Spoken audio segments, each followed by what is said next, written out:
Adelante. Vamos a ver lo que el apóstol Pablo escribió y vamos a ver si realmente aprendió lo que es sufrir por la obra, sufrir por su nombre.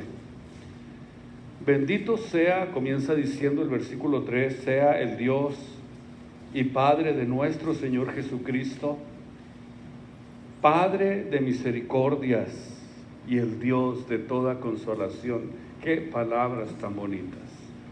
Dios de toda consolación, el cual nos consuela en todas nuestras tribulaciones, para que podamos también nosotros consolar a aquellos que están en cualquier angustia con la consolación con la que nosotros somos consolados, de parte de nuestro Dios. Porque de la manera en que abundan en nosotros, escuchen, las aflicciones de Cristo, así también abunda por Cristo nuestra consolación. Mas, si somos atribulados, es por vuestra consolación y salud o salvación, la cual es obrada en el sufrir. Qué increíble lo que el apóstol está escribiendo. Cuando comencé a leer esto dije, realmente necesitamos aprender esto que es importante. La cual es obrada en el sufrir las mismas aflicciones que nosotros también padecemos. O si somos consolados es porque vuestra consolación y salvación, o sea, por la consolación, por la salvación de Cristo. Y nuestra esperanza de vosotros es firme, estando ciertos que como sois compañeros de las aflicciones, así también lo seas en la consolación. Porque, hermanos, no queremos ignorar de que nuestra tribulación que nos fue dada en Asia, que fue en gran manera o sobremanera cargados sobre nuestras fuerzas, de tal manera que estuviésemos en duda de la vida. Mas nosotros tuvimos en nosotros mismos respuesta de muerte, para que no confiemos en nosotros mismos, sino en Dios, que levanta a los muertos, el cual nos libró y libra de tanta muerte, en el cual esperamos que aún nos librará. Pueden tomar sus lugares. Voy a tratar de hablar acerca de lo que el apóstol Pablo escribió aquí en esta carta. Voy a comenzar por decirles que el sufrimiento es y ha sido aún más en este tiempo el problema de los intelectuales, o pudiéramos decir que ha sido uno de los problemas intelectuales más grandes de toda la historia. ¿Por qué razón? Voy a decirles por qué. Porque esta es su filosofía. Yo no creo en un Dios, porque si Dios existiera, no existiera el sufrimiento. Vean ustedes esta filosofía. Porque si Dios existiera, no existiera el sufrimiento. Y comienzan quizás a formular múltiples situaciones. Cómo Dios permite que llegue un tsunami y arrastre con niños, jóvenes y ancianos. Esta es la intelectualidad del hombre. Cómo Dios permite que las enfermedades se lleven a personas inocentes. Y una de las muchas razones por las cuales ellos niegan a Dios es porque, escuchen ustedes, no comprenden el sufrimiento. Yo creo firmemente que el cristiano necesita comprender el sufrimiento. o debemos nosotros como cristianos entender el sufrimiento. La Biblia, por ejemplo, nos ha sido dada a los hijos de Dios para que nosotros entendiéramos los pensamientos de Dios. Entonces, el hecho de que existe el sufrimiento no implica o no significa que Dios no exista. Porque si todo en el mundo fuera perfecto, no hubiera dolor, no hubiera sufrimiento, no hubiera lágrimas, ¿cómo viviríamos? ¿Así vamos a creer en Dios? Yo creo que es una gran equivocación, porque nuestro Dios en la Biblia nos enseña que Él permitió la entrada del mal con la intención de probar nuestra fidelidad. ¿Sabían ustedes eso? Por ejemplo, Dios permitió que entrara el pecado, que entrara la maldad, porque Dios intencionalmente comenzó a probar la fidelidad del hombre. Pero si hubiera creado un mundo sin maldad, entonces seríamos como robots. Lo haríamos todo automatizado, sin sentirlo, sin entenderlo y sin que tuviéramos un reto que tuviéramos que enfrentar para poder lograr la alabanza y la adoración a nuestro Dios. Cada día que nosotros nos acercamos a adorar delante de su presencia, estamos enfrentándonos a un reto que no muchos logran vencer, para poder tener comunión, para poder descansar, para poder renovar nuestras fuerzas, adorando, exaltando y glorificando a Dios. Por eso debemos de aprovechar, o deberíamos de aprovechar muy bien el momento de nuestras reuniones, porque allí dice la Biblia que envía Dios bendición y vida eterna. Entonces, Dios prueba la fidelidad, y si no hubiera creado la maldad, entonces seríamos robots. No hubiera un ser condicional, no existiera el hombre condicional con el libre albedrío de determinar en su corazón amar o rechazar a nuestro Dios y Salvador Jesucristo. No existiera nada de eso. Todos serían cristianos, viviríamos en el mundo perfecto y no hubiera necesidad de un Salvador. Y lo hizo para mostrar, de acuerdo a lo que el apóstol Pablo escribió, en los siglos venideros las abundantes riquezas de su gracia en su bondad para con nosotros. Por eso lo hizo Dios en Cristo Jesús. Y luego dice el apóstol Pablo: por gracia sois salvos por la fe, y esto no de vosotros, sino que es un regalo de Dios. Y eso provoca naturalmente en nuestras vidas y en nuestros corazones agradecimiento. Pero sin embargo vemos que la mayoría del mundo no reconocen a un Dios y Salvador. Por eso nos damos cuenta que cuando Dios hizo todo esto, lo hizo con sabiduría, con entendimiento. Por eso cuando venimos al conocimiento de la Biblia, de la palabra de Dios, vemos que el sufrimiento inmediatamente tiene otra perspectiva.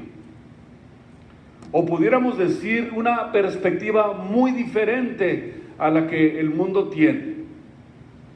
El sufrimiento en la Biblia tiene un propósito única y exclusivamente para sus hijos. Escuchen esto es exclusivamente para sus hijos. Y cuando descubrimos el propósito que se encuentra detrás del sufrimiento, entonces vas a poder caminar y a entender a Dios. Pero si tú rechazas lo que Dios te da, si tú decides no aceptar lo que Dios nos enseña, si tú rechazas todo esto, entonces Dios te da, pero otro tipo de sufrimiento. Esto es interesante que lo podamos entender. Nos da otro tipo de sufrimiento en el rechazo. Es decir, vas a sufrir, vas a caminar por el mundo sin consolación. Vas a caminar sin paz. Vas a caminar sin la ayuda de Dios. No vas a descansar. Y muchas de las veces, cuando el hombre no encuentra esto, termina por quitarse la vida. Porque no hay un Dios de consolación que esté con él. El sufrimiento tiene una perspectiva completamente diferente cuando no tenemos el conocimiento de la Biblia, cuando no tenemos a Dios de nuestro lado, cuando no hay en nosotros alguien que nos fortalezca, que nos consuela, que nos ayude a caminar y que nos diga: yo estoy contigo en el dolor, en la angustia, en la tribulación, para consolarte.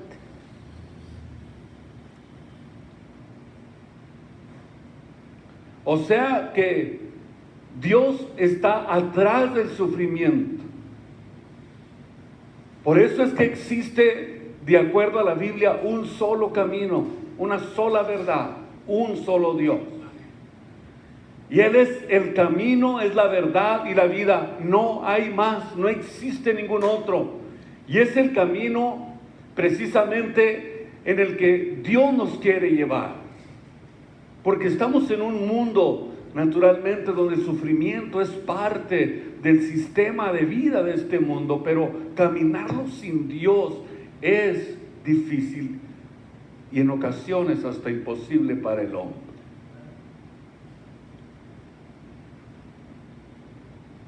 Hay muchas personas que porque han sufrido mucho se creen con el derecho de que todo el mundo les debe de dar atención.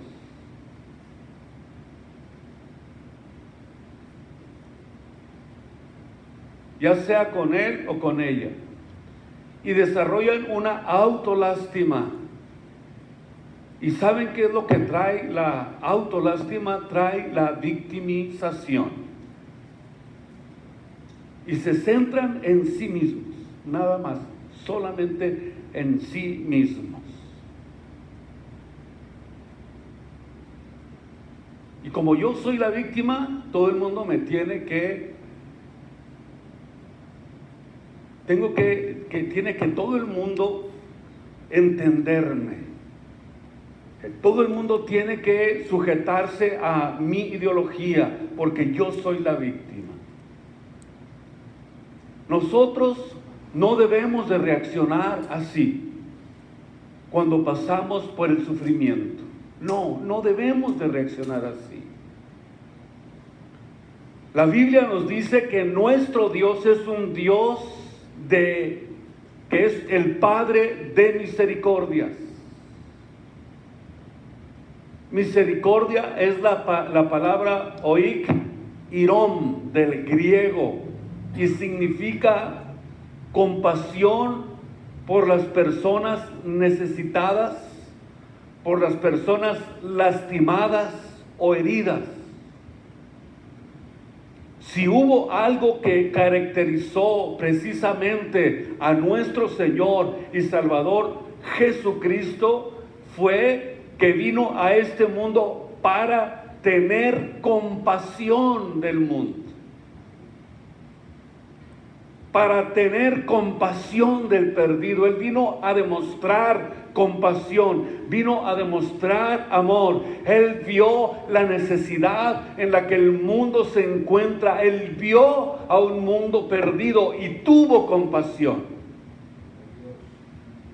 Tuvo compasión y vino a rescatar lo que se había perdido. Vino a buscar al que estaba perdido por causa del pecado, porque el pecado nos apartó de Dios. Cristo vino a reconciliarnos con Dios a través del sacrificio perfecto hecho una sola vez en la cruz del Calvario. Por eso encontramos expresiones como la de Jesús, hijo de David: ten misericordia de mí. Le gritaba un ciego llamado Bartimeo a Jesucristo, pidiéndole que tuviera compasión.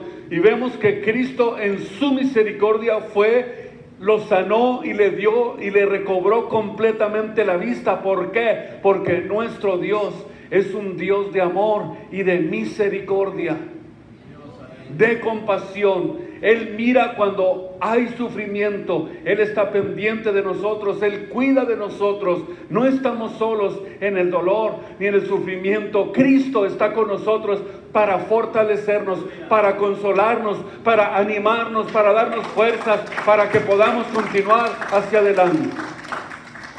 En el Salmo 103, versículo 10, vemos cómo la misericordia de Dios es maravillosa. Dice: no ha hecho con nosotros conforme a nuestras iniquidades, ni nos ha pagado conforme a nuestros pecados. Porque como la altura de los cielos sobre la tierra, engrandeció su misericordia sobre los que le temen. Cuando está lejos el oriente del occidente, hizo alejar de nosotros nuestras rebeliones. Como el Padre se compadece de los hijos. Escuchen ustedes la diferencia que existe de estar al lado de Cristo, al lado de la verdad, de la palabra de Dios, y estar sin Dios. Así como el Padre se compadece de los hijos, así se compadece nuestro Dios de los que le temen. De los que le temen, de los que aman a Dios. Ahora, el apóstol dice que es el Dios de toda consolación. La palabra consolación del griego es la palabra parácleto y significa aquel que se pone al lado para ayudar. Aquel que se pone al lado para ayudar. Entonces, cuando Jesús prometió en Juan 14:26 que vendría el Consolador, eso significa que nosotros, imagínense ustedes quién vive en nosotros. Por eso, alcanzar el nivel que los apóstoles, que los cristianos alcanzaron en los primeros siglos, necesitamos entender, imagínense ustedes que en mí habita el Consolador. Por eso es el Dios de toda consolación. Cada cosa que vivimos, cada situación que nosotros enfrentamos, vive en nosotros el Consolador. Él dijo que estaría a nuestro lado, nos iba a recordar, nos iba a guiar a toda verdad, a toda justicia, pero sobre todo es su función de consolador. Y su promesa es: yo estaré con ustedes todos los días. Imagínense ustedes constantemente siendo consolados por Dios, porque Él habita en nosotros. Romanos 8:9. Por eso es que si alguno no tiene el Espíritu de Cristo, no tiene consolación. Es lo que dice Romanos 8:9. No es de Dios. estaría con nosotros todos los días a nuestro lado. Y nos dice que Él nos consuela en todas nuestras tribulaciones, para que de esta forma nosotros aprendamos a consolar a otros. No somos en realidad nosotros, sino que las palabras de consolación que hablamos nosotros, Mateo 10:20, no sois vosotros los que habláis, sino el Consolador que habla en vosotros. Para que no te lleves créditos. Porque todo lo que nosotros tenemos es de Dios. Nosotros no tenemos nada por nuestra cuenta. ¿Qué es lo que significa lo que Jesús dijo aquí? Que enviaría al Consolador para que viviera en nosotros, para que fuéramos templos del Espíritu Santo. 1 Corintios 6, 19 en adelante. Estaría con nosotros, o sea, estar a nuestro lado para consolarnos, para animarnos, para fortalecernos. Esto es consolación. Y entonces Pablo lo que dijo es que Dios vino a él en medio de sufrimientos, en medio de angustias, en medio de tribulación, para fortalecerlo, para impartirle valor, para animarlo. Porque de tal manera fue angustiado que dice que estuvo en peligro de muerte. Y por eso cuando nosotros nos convertimos a Cristo, desde el día en que creímos en Él, recibimos el Paráclito. Efesios 1:13. Fuimos sellados con el Espíritu Santo de la promesa desde el día en que creímos en Él. Desde el día en que creímos en la palabra de Dios. Entonces, Dios quiere que nosotros aprendamos y descubramos que tenemos en nosotros un Consolador, que vive en nosotros, que habita en nosotros, que nos guía, que nos fortalece, que nos da entendimiento, que nos da capacidades sobrenaturales para guiarnos en esta tierra. Entonces, quiere decir que Dios quiere que nosotros aprendamos y descubramos que tenemos en nosotros a alguien que nos consuela. Y esto es y significa vivir conscientes de la presencia de Dios en nuestras vidas. Tenemos que aprender a estar conscientes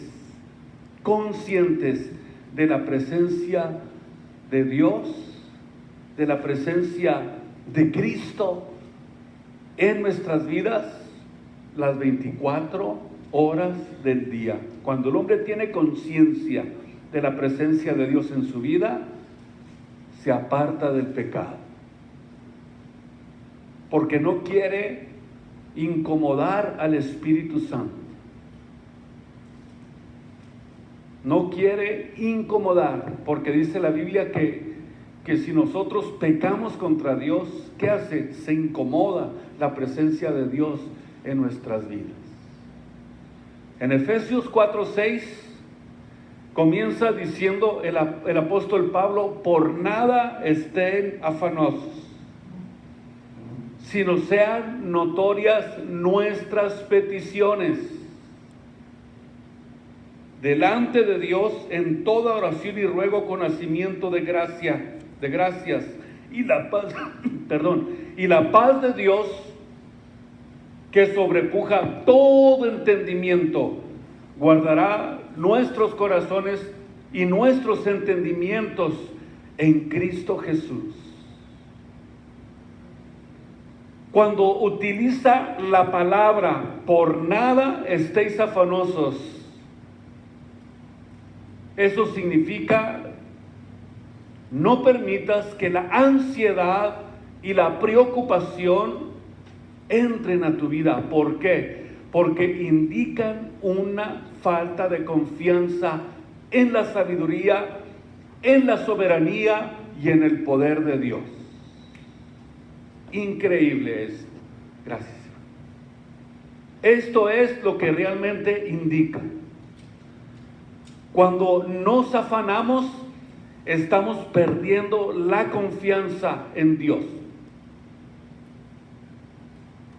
Mientras que deleitarnos en el Señor y meditar en su palabra, pudiéramos decir que es y se convierte en el mejor antídoto, en el mejor antídoto para la ansiedad. Porque todo está dentro del propósito de Dios. Nada de lo que pasa está fuera del plan y del propósito de Dios. Y cuando tenemos este entendimiento, entonces la paz de Dios sobrepuja absolutamente todo entendimiento. Esto se refiere al origen divino de la paz. Porque este entendimiento, este conocimiento trasciende, sobrepasa el intelecto humano. Y sobrepasa también el análisis y la sabiduría y las capacidades de los seres humanos. Vean ustedes que esto es lo que hace Dios, sobrepasa todos los entendimientos, y cuando tú reconoces que lo que estás pasando es por causa del nombre de Jesucristo, es por causa de la justicia de Dios, y se lo dices a alguien, va a decir que estás loco. Por eso es que esto le pertenece como única y exclusivamente a los hijos de Dios, porque la sabiduría de Dios sobrepasa todo entendimiento y toda capacidad humana.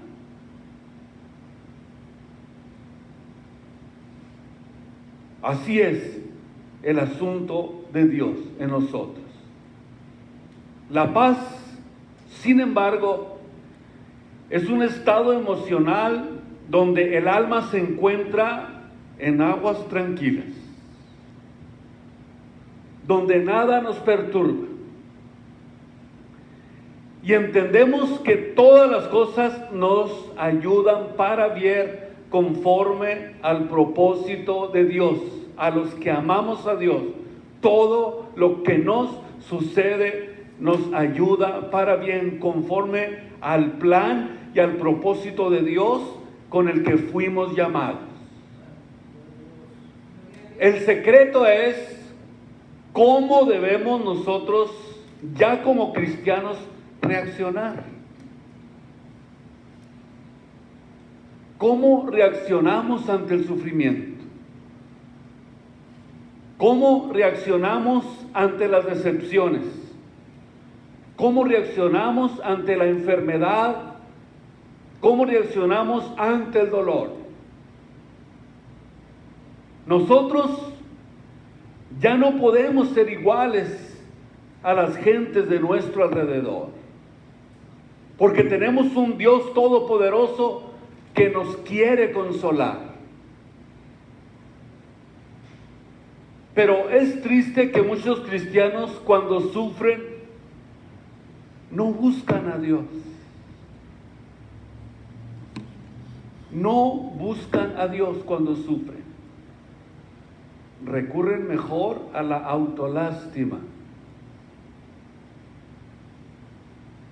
Quieren llamar la atención de los demás, pero no la atención de Dios. Por eso dice, ¿dónde estábamos? 2 Corintios 1:4, el cual nos consuela en nuestras tribulaciones. No existe ningún problema en el cual Dios no nos quiera ayudar, en el cual no nos quiera consolar, en el cual no nos quiera animar, El problema está en que muchos, cuando sufren, no buscan a Dios.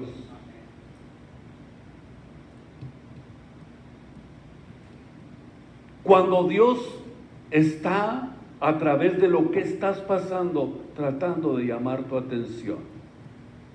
Lejos de buscar a Dios, te refugias en lo que no es de Dios. Por eso, la pregunta es ¿cómo reaccionamos ante el dolor? Si reaccionamos de la forma correcta como reaccionó Job, no van a faltar los cuates que se acerquen a atormentar. O el cristiano que va a consolar, que en vez de ayudarte, ¿qué hiciste, condenado? ¿Por qué estás así? Vean ustedes la diferencia. Eso hicieron los amigos de Job. Que se me hace que porque algo hiciste, por eso estás pasando lo que estás pasando. Confiésalo, arrepiéntete, pecador. ¿Quién se va a consolar así? ¿Qué manera de querer consolar a alguien?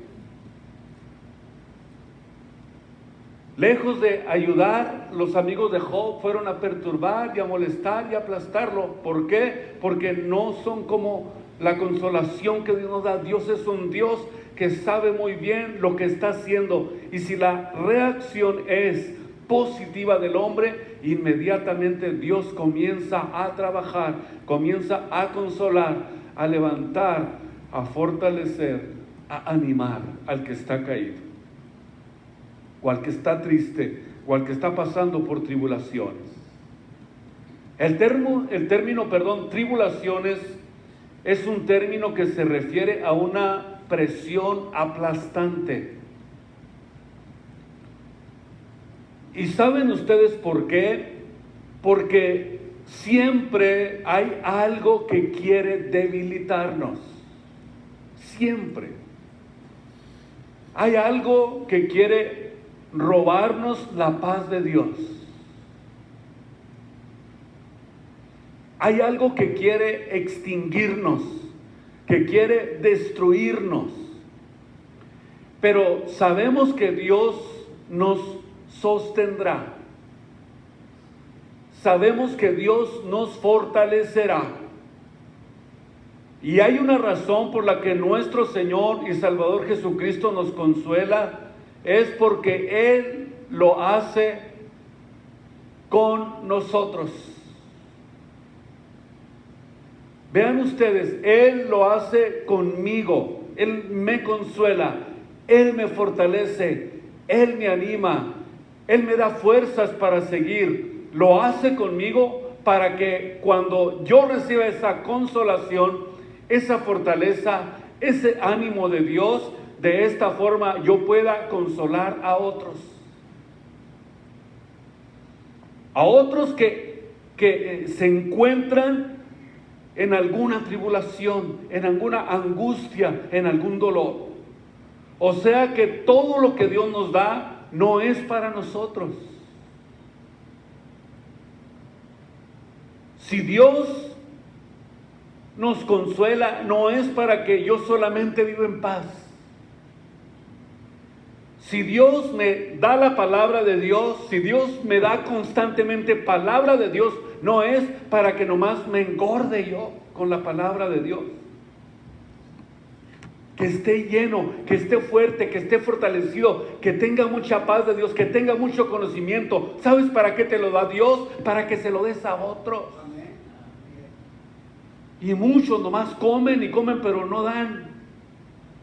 No testifican de Jesús a los que están en su entorno, en su lado. No testifican a Dios a sus vecinos. No salen a predicar el evangelio de Dios y nada más quieren puro venga y venga y venga. Puro recibir, recibir y recibir. Porque dicen que es mejor dar que recibir. ¿Interpretan mal la Biblia? Necesitamos nosotros entender que todo lo que Dios nos da no es para nosotros, es para que nosotros lo compartamos. que lo compartamos con otro, con nuestro vecino, con nuestro compañero de trabajo. Dice Romanos 14:7, porque ninguno de nosotros vive para sí. Imagínense ustedes lo que está diciendo aquí el apóstol Pablo. No vivimos para nosotros. Todo lo que hemos recibido, de eso es de lo que nosotros le damos a los que están en nuestro alrededor. Por eso es que la Biblia dice que de todo lo recibido de su mano, nosotros de eso damos. Damos. Todo lo que Dios nos da no es para nosotros, porque ninguno de nosotros vive para sí, sino que Dios nos da todo para que lo compartamos. Y de eso que nosotros recibimos de Dios, eso es exactamente lo que nosotros damos. ¿Por qué? Porque Él es el dueño de todo lo que tenemos. Él es el dueño de nuestra paz. Él es el dueño de la palabra de Dios. Él es el Dios absoluto. Él es dueño del oro y de la plata. Y todo lo que tenemos no es de nosotros, le pertenece a Dios. La Biblia dice que Él es el dueño del oro y de la plata. Bendito sea su nombre en esta preciosa tarde. ¿En dónde estamos? En el versículo 5, Segunda de Corintios, 1. Dice que porque de la manera en que abundan en nosotros las aflicciones de Cristo, así también abunda por el mismo Cristo nuestra consolación. Por eso es que si somos atribulados, es por vuestra consolación y salvación, la cual es obrada en el sufrir por las mismas aflicciones que nosotros también padecemos. O si somos consolados, es por vuestra consolación y por nuestra salvación. Y nuestra esperanza de vosotros es firme, estando ciertos de que como sois compañeros de aflicciones, así también nosotros seamos compañeros en la consolación. Escuchen ustedes, esto significa realmente dar de lo que nosotros recibimos. No solamente está hablando de lo material, sino que está hablando de lo espiritual.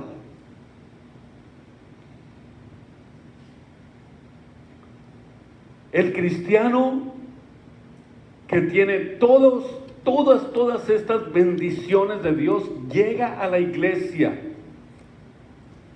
a buscar a quien consolar.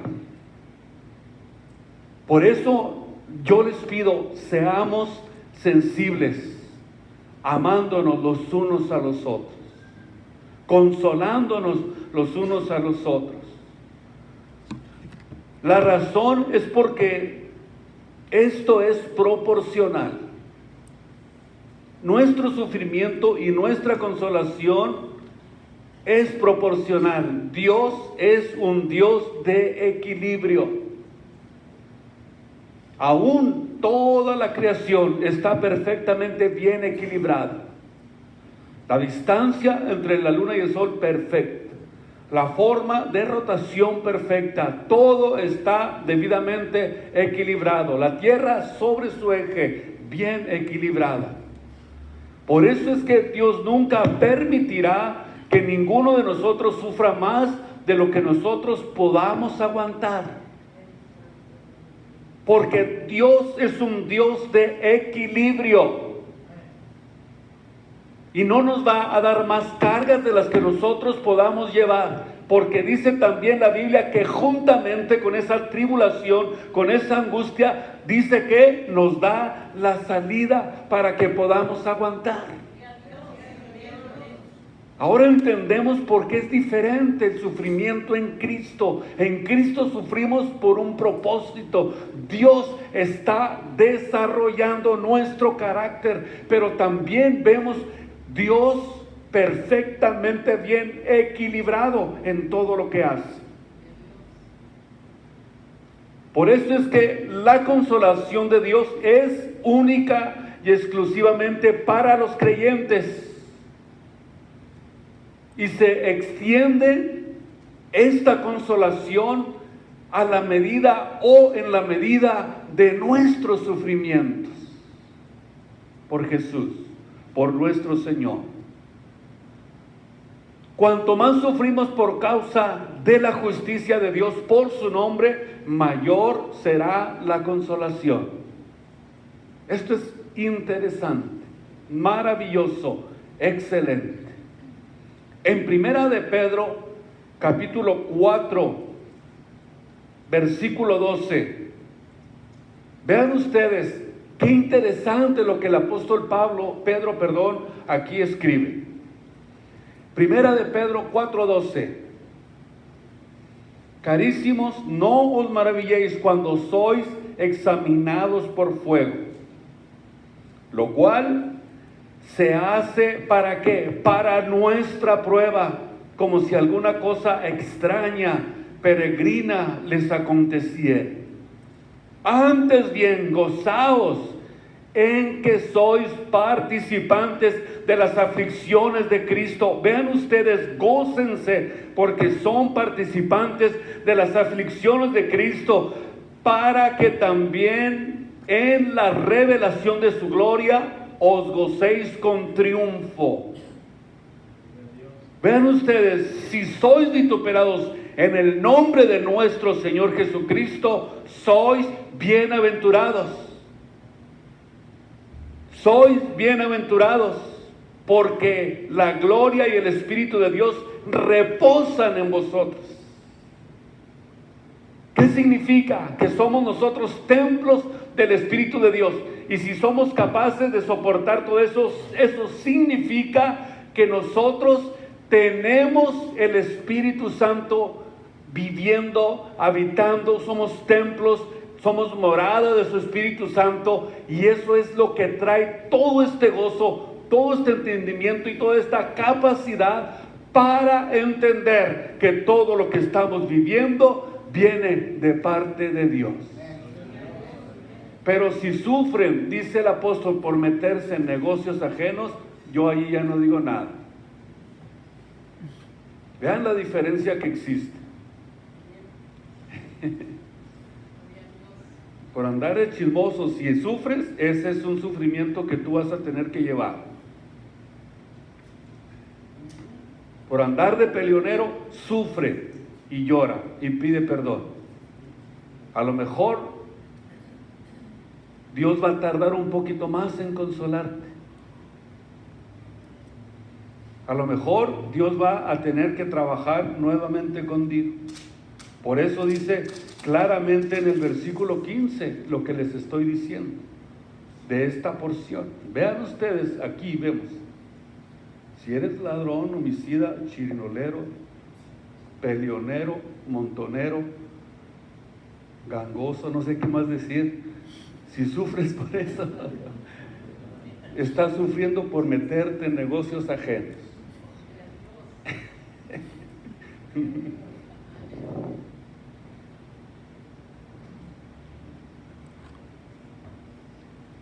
Y en la recta final de este versículo que estamos estudiando del apóstol Pablo, Primera de Corintios 1 del 8 al 11, describe su experiencia personal de sus tribulaciones, que dice lo vivió en Asia. Algo sobremanera extremo, dice el apóstol Pablo, a punto, o pudiéramos decir un punto donde dices: de esta yo creo que no salgo. Estuvo en peligro de muerte. La razón es por la que Pablo dice y lo describe en estos versículos es para que no confiemos en nuestras propias fuerzas. Es decir, ocasionalmente Dios nos arrincona. Dios es experto en arrinconarnos, donde ya no hallamos la salida. ¿Y qué hago? Y pues tienes que caer de rodillas y reconocer a Dios. Como lo hizo con Israel en el Mar Rojo. No los quiso llevar derechos. Y de esto se aprovechó Faraón. Y hasta se burlaba diciendo, el Dios de los israelitas es un muy, muy mal general. Mira nomás a dónde los lleva a arrinconarlos. Me los puso ¿cómo se dice? Charola de plata. Y se sintieron en ese momento, escuchen ustedes, los israelitas atrapados. Se aprovecha Faraón de esta situación, están acorralados, atrapados, estaban en muerte segura. Y comenzaron inmediatamente, vean ustedes la reacción, Moisés, por tu culpa, estamos aquí acorralados, ya vienen a matarnos. Vean la reacción de Israel. Nos trajiste aquí para matarnos por tu culpa. Nos hubiéramos quedado mejor allá comiendo ajos y cebollas, donde estábamos. Perdieron su visión. La reacción fue una reacción, falta de fe, falta de confianza, falta de entendimiento. Su estabilidad espiritual, cero. Se entregaron al temor y al miedo porque se vieron acorralados, mientras que Dios tenía sus planes. Le dice Dios a Moisés, dile a Moisés que no tengan miedo. Número 1, no tengan miedo. Juan 14:1, no se turbe vuestro corazón ni tenga miedo. Creer en Dios, creer también en mí. Hay recompensas en Dios. En la casa de mi Padre muchas moradas hay. ¿Qué hacemos? ¿Creemos al ejército de Faraón o le creemos a Dios? Número 2, diles que estén firmes. Eso es de vital importancia. La forma en que reaccionemos. Con firmeza, con determinación. Y número 3, diles que los traje aquí para que vean lo que quiero hacer con el ejército de Faraón. Vean ustedes qué interesante los planes de Dios. Tengo un plan. Quiero que vean la salvación. Que vean la salvación de un Dios todopoderoso. Y les dice, muy importante, no permitan de ninguna manera que el miedo y el temor entren a sus vidas, porque el temor paraliza. El temor nos impide actuar y vivir para Dios. Estas 3 cosas eran vitales que Israel las entendiera. Porque Dios tenía un plan. ¿Cuál era el plan de Dios? Deshacerse del ejército más poderoso del mundo. Y les dice, este ejército que viene detrás de ustedes no lo van a volver a ver jamás. Esto que nos persigue, dice el Señor, lo voy a destruir. Confíen en mí, no tengan miedo, sean determinados, porque el perfecto amor de Dios en nosotros echa completamente fuera todo el temor. Completamente todo el temor. Recuerda quién eres. Mi amado Hijo de Dios, recuerda quién eres. Confía en aquel en quien está la fortaleza, en nuestro Señor y Salvador Jesucristo, en esta preciosa noche. Por último, quiero leer Isaías 16:2. Y dice, y será que cual ave espantada que se huye de su nido, Así serán las hijas de Moab en los vados de Arnón. Dios quiere que confiemos en Él. Recuerda quién eres. Piensa en quién es tu Dios y tu Salvador, que nos sustenta, que está con nosotros, que prometió capitanearnos hasta la muerte. A Él sea la gloria y la honra en esta preciosa noche. Bendito sea su nombre. Déselo con toda su fuerza, en agradecimiento.